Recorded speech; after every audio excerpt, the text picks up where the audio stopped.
After my mom's funeral, my husband said, "She wouldn't want you to be so sad all the time." A week later, he started disappearing on late walks. I checked our doorbell footage and watched him drive off with my best friend every night at 11 p.m. I sat on that secret for 10 days. Then I put her name in the family group chat and said, "Guess who helped me through Mom's death?" The replies started pouring in, and so did the regrets. My name's Dana. I'm 39. I've lived in Louisville, Kentucky for most of my adult life. I met Greg when I was 25, fresh out of a bad breakup and working front desk at a dentist's office. He walked in needing an emergency root canal. I always joke I should have left him in pain. We got married 3 years later, had 2 kids, moved into a small brick house with a fenced backyard and a swing set. The kind of life that looks fine from the outside. But it all came apart after my mom died. She had a stroke. One of those fast, cruel ones. The kind where the doctors say you might want to call family before you even have time to process. I spent 2 straight weeks in the hospital in Cincinnati, sleeping on a chair, brushing her hair, even when she couldn't speak. I watched the woman who raised me fade like a photo left in the sun. Greg stayed home. He said it made more sense that way. The kids needed stability, he said. At the time, I believed him. The funeral was small. Cold wind. Gray sky. My mom hated the cold. I remember standing at her grave, trying not to cry in front of everyone. But I cracked. My hands were shaking so bad, I couldn't hold the flower I'd brought. Back in the car, I broke down. I couldn't stop sobbing.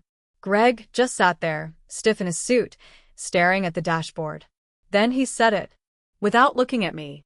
"She wouldn't want you to be so sad all the time." That was it.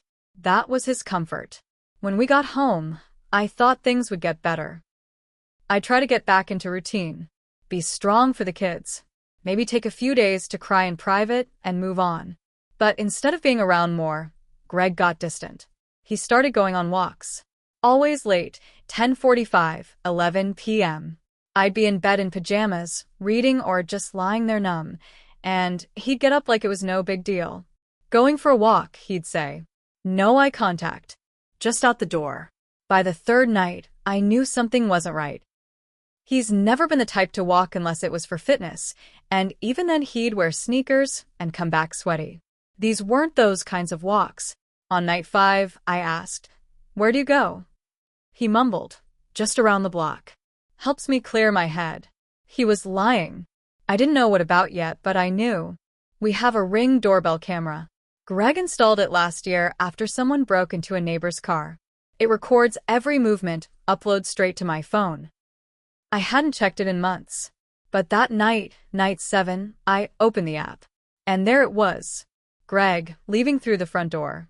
Looking around like a damn thief. And then, walking straight to the end of our driveway. A silver car pulled up. He didn't even hesitate.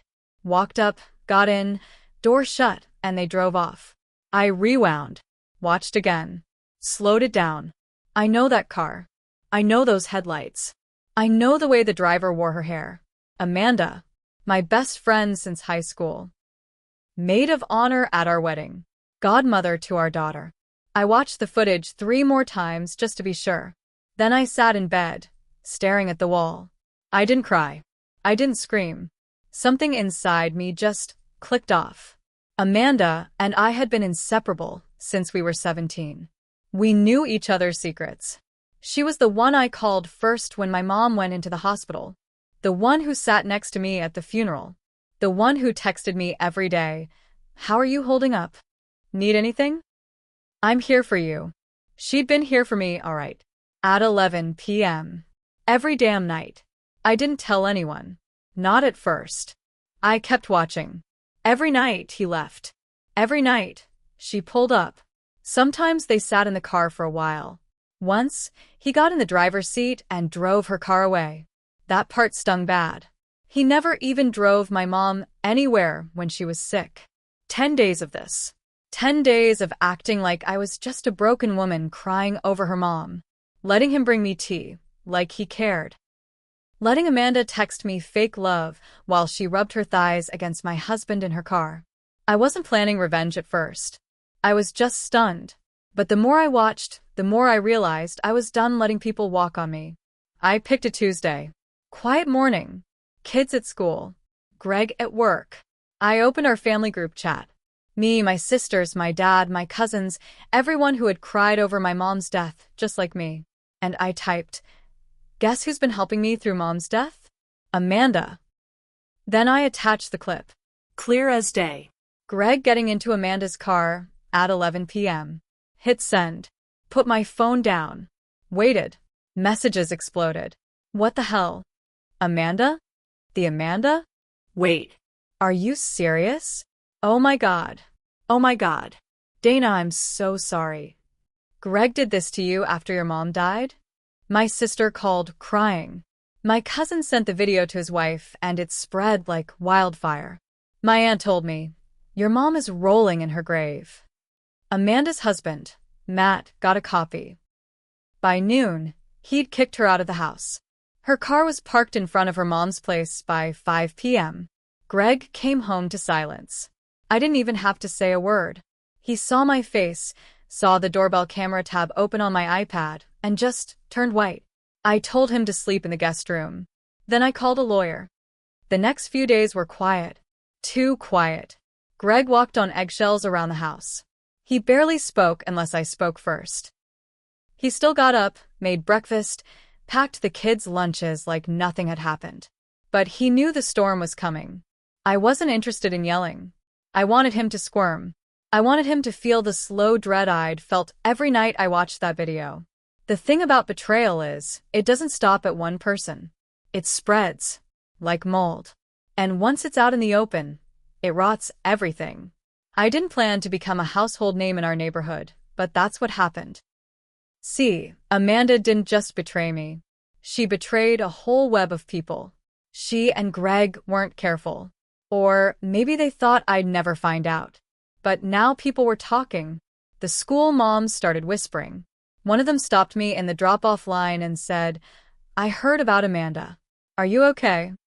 Her voice low, like we were sharing a secret. At the grocery store, I caught a woman from Amanda's yoga group glaring at Greg in the cereal aisle. But the worst part? My daughter asked why her and Amanda wasn't coming around anymore. I told her, sometimes people make bad choices, and we have to love them from far away. She looked confused. She's only 7. But I wasn't going to lie to her. Amanda tried texting me. First just once. "I'm so sorry. Please let me explain." Then a longer one. I didn't plan for this. I was just trying to be there for him. I got confused. We were both hurting. That one made me laugh. Hurting? She didn't even like my mom. She came to the funeral in a coat that still had a Nordstrom tag on it and left before we'd finished the meal. I didn't answer. I let her texts pile up like trash on the curb. Greg, on the other hand, tried the whole guilt routine. He started remembering our marriage. Brought up old memories like some sad greatest hits album. "You remember that cabin trip we took in Gatlinburg? When you danced in the kitchen in that green sweater? That was the first time I knew I loved you." I looked him straight in the eye and said, "You should have remembered that before crawling into Amanda's car every night." He looked like I'd slapped him. Good. But here's where the twist came. About a week after I dropped the bomb in the group chat, I got a call from Matt, Amanda's husband. We hadn't spoken directly since everything blew up. I figured he wanted to vent or ask for more videos. But that wasn't it.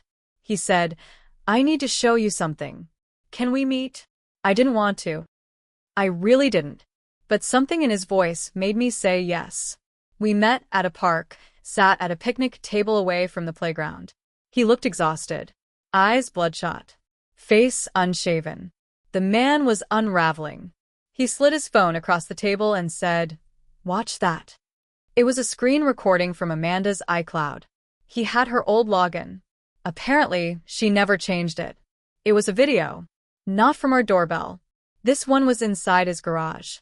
A different angle. I saw Greg. And Amanda. And more than just late-night flirting. They weren't just kissing. They were laughing. Hands all over each other. And then, Greg picked up a car seat. One of their toddler's car seats. And tossed it in the trunk to make room. That broke me. They were using their kid's seat as foreplay space.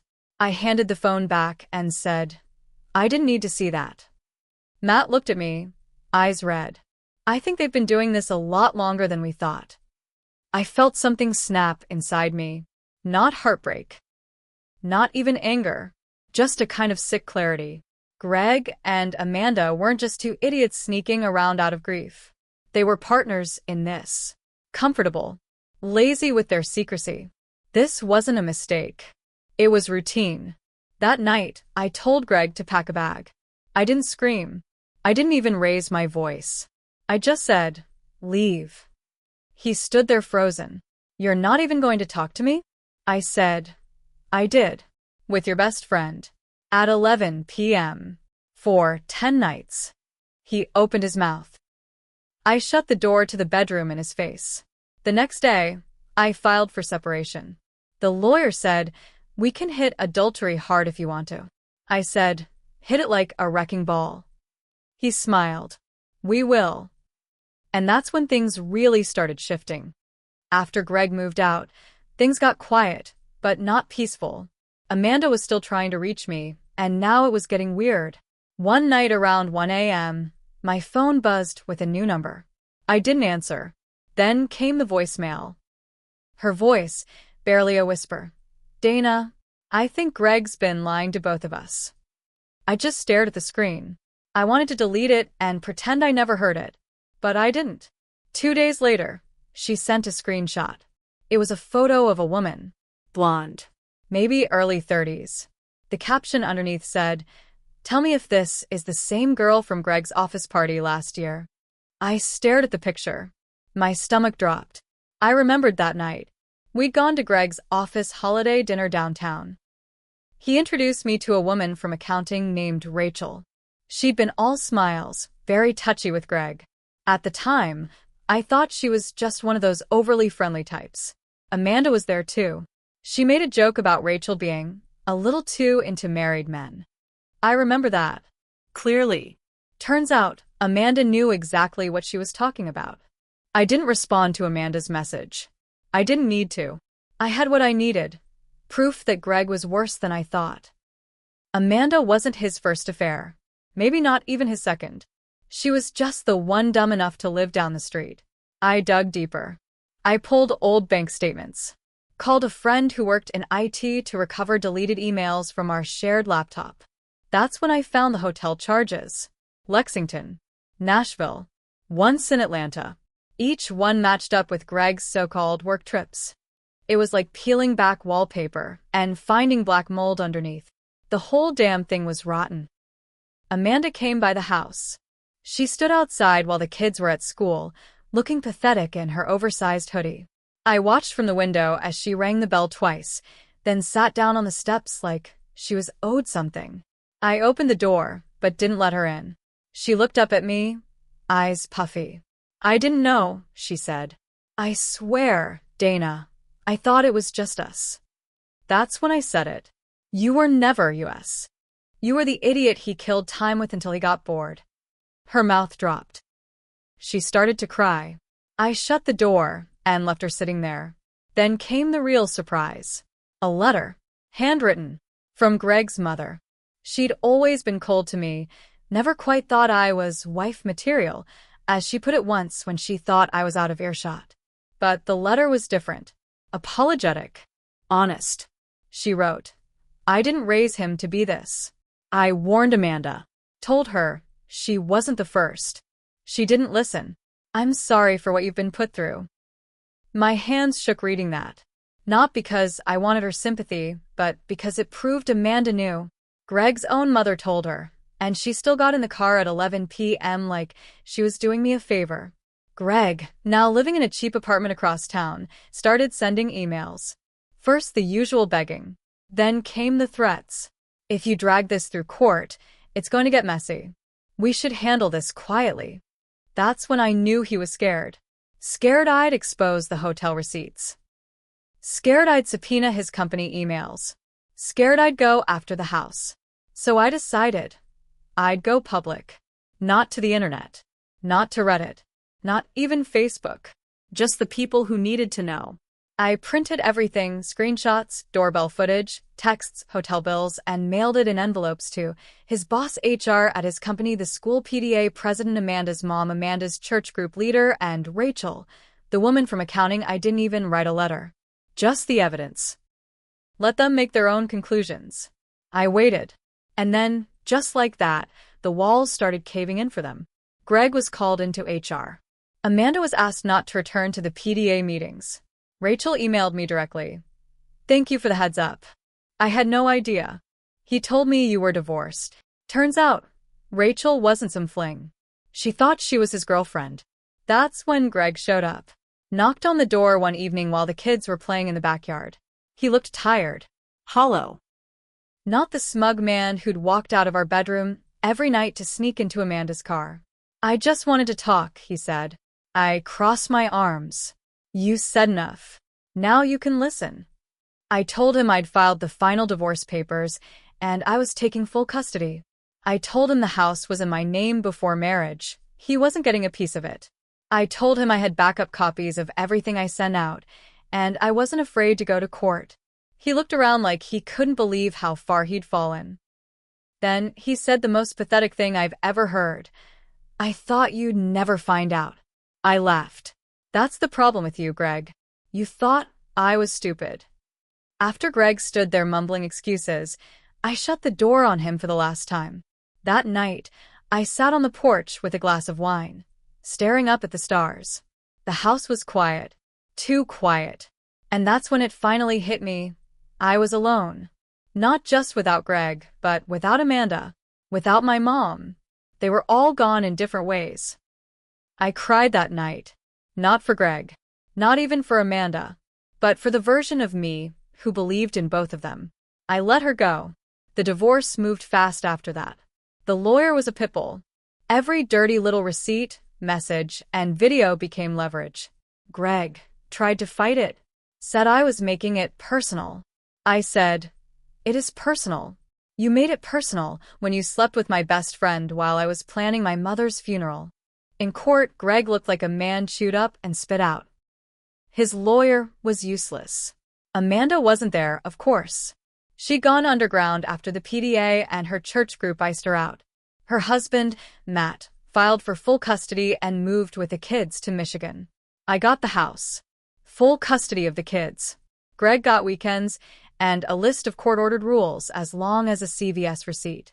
His boss never fired him outright, but they downsized his position 3 months later. And Rachel? She sent me one last message. I dumped him. I hope you burned the whole bridge down behind him. Amanda tried to reach out one more time. She left a note in my mailbox. Handwritten. 5 pages long. A mess of apologies, excuses, childhood trauma, and some twisted version of I didn't mean for this to happen. I read the first page, then fed the whole thing into the shredder. That was her closure. Watching the pieces fall into the bin like the trust she threw away. A few months passed. I painted the living room. Took the kids on a weekend trip to Nashville, just the 3 of us. I started therapy. Slowly, I got stronger. One day I was in line at the local coffee shop, and I saw someone from Amanda's old mom circle. She looked at me, nodded, and said, "You look lighter." I smiled. Because I was. Greg still tries to text sometimes. He sends birthday emojis. School photos. Once a message that said, "You'll always be my first love." I didn't reply. Instead, I forwarded it to his new girlfriend. Yes, he has one. She found me on Instagram, asked what really happened. I didn't even need to explain. I sent the doorbell video. Let the footage speak for itself. A week later, she dumped him too. And me? I moved on. Not with someone new. Not yet. But with myself. I started volunteering at a hospice center. People at the end like my mom. People who just need someone to sit beside them. Hold a hand. Be present. That's the kind of person I am. That's what Greg and Amanda never understood. They thought quiet meant weak. They thought loyalty was a leash. But now I know better. The quiet ones don't break. We bide our time. We watch. And when the moment's right, we take everything back. And we don't look back.